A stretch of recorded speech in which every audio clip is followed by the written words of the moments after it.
Hi everyone and welcome to Irene's DIY Addiction. Today I have the video which you've been waiting for so long. I'll show you the garden tour. I'll show you all my garden, everything which is planted here and which life hacks I use to make my garden nice, cozy and comfortable for living. Well, first let me tell you about the entire garden. It is not big, it is about 1000 square meters in size, and this used to be old Soviet allotment, and some of apple trees growing here are more than 50 years old. I've been working on this garden for more than 20 years myself, and I'm trying to create a very cozy and comfortable space for living. Speaking about the style of the garden, on one hand I love classic English style, and this is what I'm trying to recreate here with many roses, geraniums, bluebells and other classic plants for this style. And on the other hand I love the oriental aesthetics, and I'm trying to make very cozy nooks in Japanese or Eastern style. So I have Japanese little garden here as well as a forest part of my garden, as I call it. So let's go all around the garden and I'll show you everything. So now we're standing at the very entrance of the garden, and it is divided into two unequal parts. The front yard, where I'm standing right now, and the main part of the garden, which is behind the house. I will not speak much about the front yard because we filmed the whole video all about makeover of this part of the garden, and all in all it is made so that I'll have to care very little about this part, and this is more of an oriental garden with many conifers, hostas, a bamboo and a maple tree. And on the right I have the part which is still have to be made over. I have several blackcurrant bushes here, and I think the main plant of this part of my garden is a hydrangea. This is a limelight variety and it is very big, it is huge, and when it flowers in the end of the summer it is very beautiful and everyone pays attention to it. And further I have some hostas growing near the fence. I love growing roses and I have a lot of rose bushes in my garden, but when you enter my garden you will not tell there's a lot of roses here, and the only rose growing here is the Dortmund variety. This is a Cordaceae hybrid and it is usually used as a climbing rose, but I grow it as a shrub and it's very big and flowers beautifully, and it's growing here next to a huge hosta. I think this is a Big Daddy variety, but I'm not sure. I usually don't remember any names of hostas varieties like I do with the roses.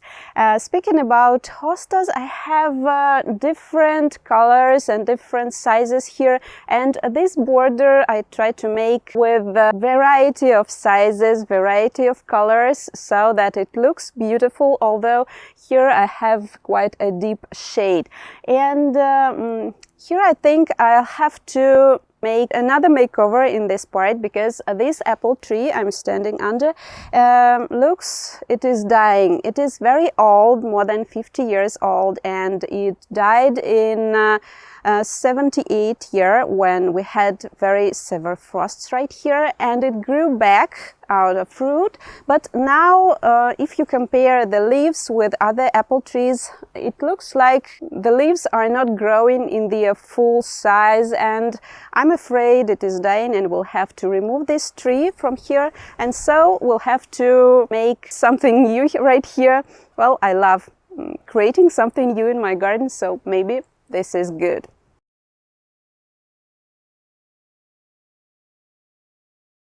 After going along the apple tree I was talking about, I'm entering the downside lawn, as we call it, and on the left hand we have some space for the pool, but to be honest, for last 2 years we haven't installed the pool because it is a little bit too cold for swimming in the Moscow suburbs during the summer.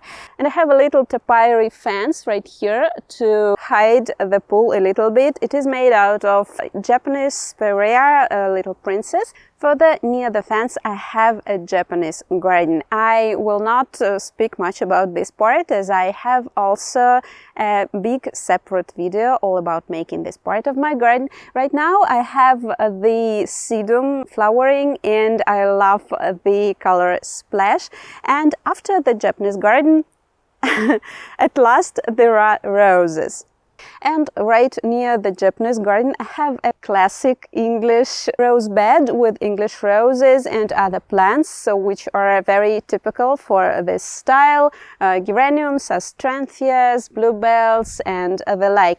I have my favorite two varieties of English roses here, the Mary Rose and Crown Princess Margaret, as well as other roses in this style. I have upgraded this rose bed a couple of years ago, and I have planted the Lady Romantica variety and a couple of orange roses, Lady of Shalott and Lady Hamilton, together with purple rose varieties like Falstaff. And on the back of this rose bed I have obelisk. I DIY'd it maybe 4 years ago, and I have a clematis and a couple of roses growing there, the ginger syllabub variety and the Canterbury variety. And honestly speaking, I'm not sure about the last one. It is not very nice looking, the roses themselves, they are not big, and it is very prone to black spot, unfortunately, but it has a wonderful smell. It smells like violets. It is, I think, the only variety in my garden which smells like this, so I'm still thinking if I'll keep it here. And also on the back I have a huge bush of James Galway variety. It is a little bit tricky with pruning, and sometimes it will not flower a lot because of wrong pruning, but this year looks like I was successful with it, so it has a lot of flowers and looks very beautiful. And on the edge of this flower bed I have one of my hypertufa planters, and I have Hypsophila growing here. I love very much how it looks, like so. The stems are hanging over the edge of the planter, so I'm thinking of placing it over some kind of raised foundation so that the stems could hang a little lower than that. And on the other side of this lawn, there's our romantic nook, this cozy space which we created a couple of years ago, and we also had a separate video all about making this part of the garden. I have this mosaic table and a lot of fairy lights in the crown of the tree. We have a very old apple tree growing here, and it creates quite dense shade, as you can see. Even now in the middle of the day it's quite dark right here, and when sitting at this table you can look at the Japanese garden and at the rose beds all around, so it's very nice to sit here and read a book or drink some tea. I'm trying to create such cozy nooks all around my garden. At the very entrance of our house we have space for patio. This is going to be one of our big projects for a future year, I believe. We have two big trees here, a huge apple tree, it is also very old, and we have a hazelnut tree growing here. It is simply huge and also creates dense shade. And further from the entrance of the house we have a long pathway going over there to the very end of our property. It is quite old, about 50 years old, but I like how it looks, so with mosses and looking kind of ancient. And on the right or on the left, because I'm standing back to the pathway, I have roses. Most of my roses I have are growing right here, because this part of the garden is more sunny. So the first rose bed is very subtle with very light shaded varieties of roses. I have here home and garden variety, Desdemona, this variety, which I don't remember the name. I'll put its name on on the screen later. And also I have a variety Quincy Jones, and at the very back the lens variety can. It is huge, it is of white colored, and I love that lens varieties are very floriferous, and when this bush is in full bloom it looks amazing.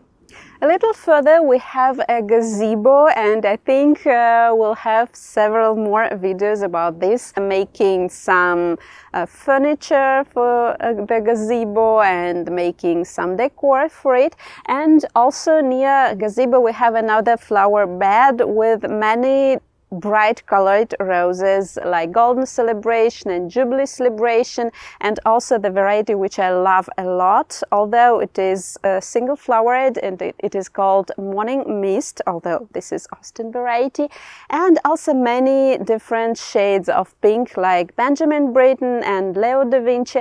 They are all very bright, and rose lovers call this a fruit salad but I love how this bed looks from the gazebo. As I already told you, my garden is not very big, but thanks to those curvy pathways which don't show what is further in that part of the garden, make it look much bigger than it actually is. So I try to use this life hack a lot, and this makes my garden look much bigger. I'm trying to create those curvy pathways, and this makes the garden much more interesting.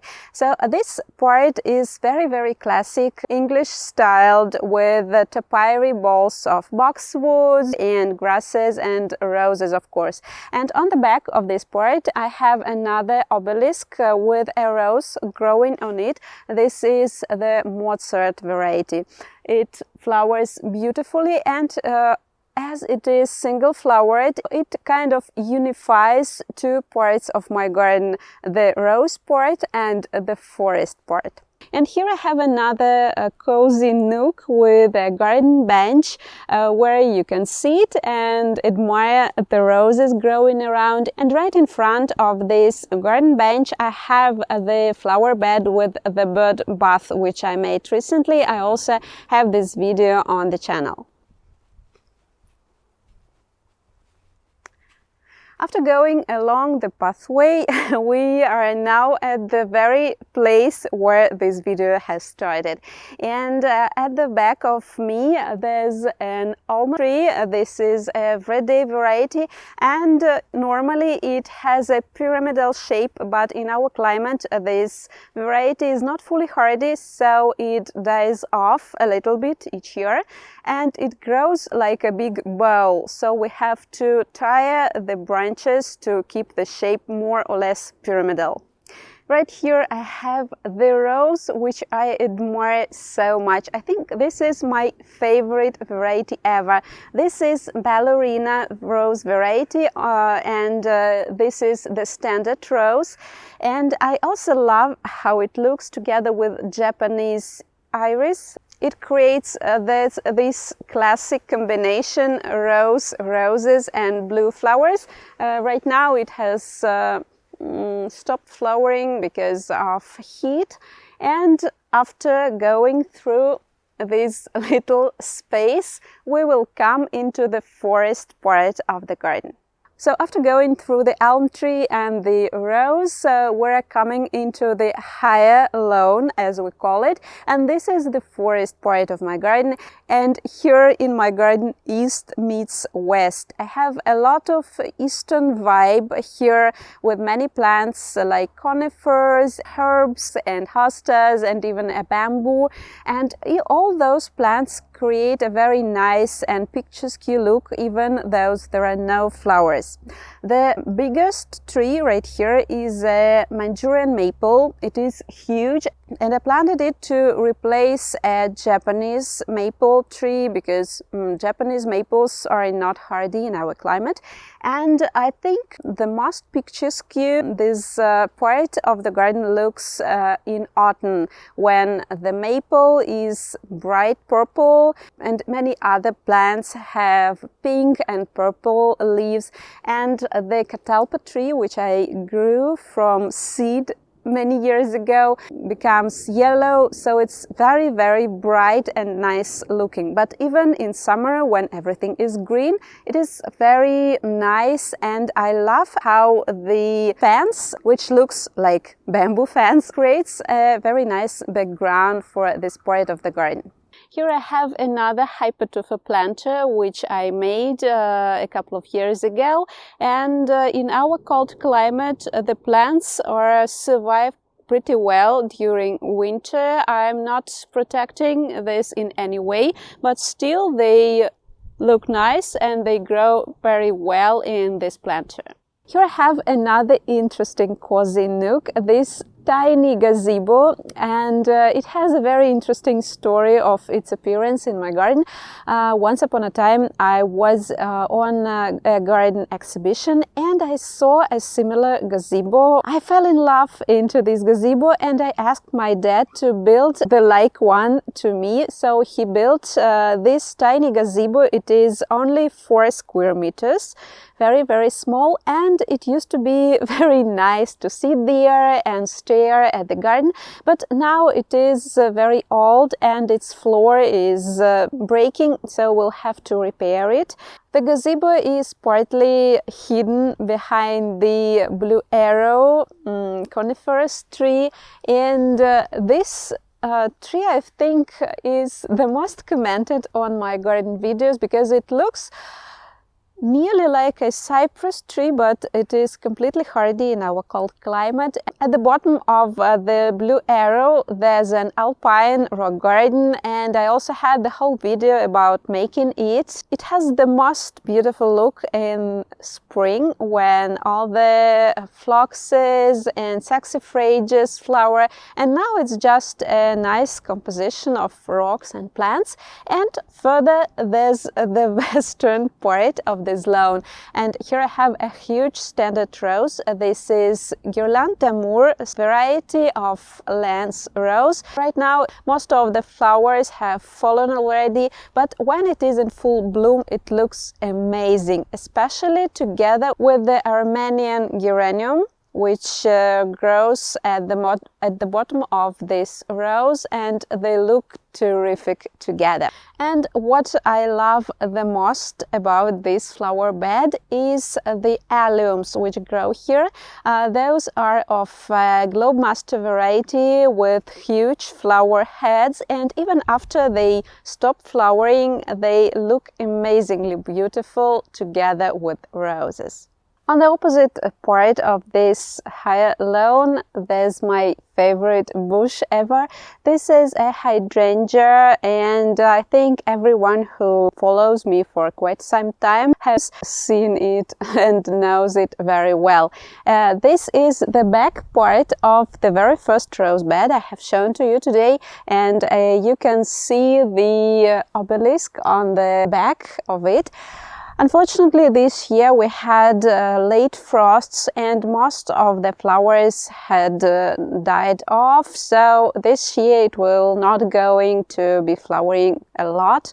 In our climate this happens sometimes. And behind the hydrangea there's a pathway going to our utility zone, and it is not very nice for looking. We have a greenhouse where my mom grows cucumbers and tomatoes, and also we have a compost there, and I have some plants waiting for being planted in pots, as well as a barn with all the utilities for garden care.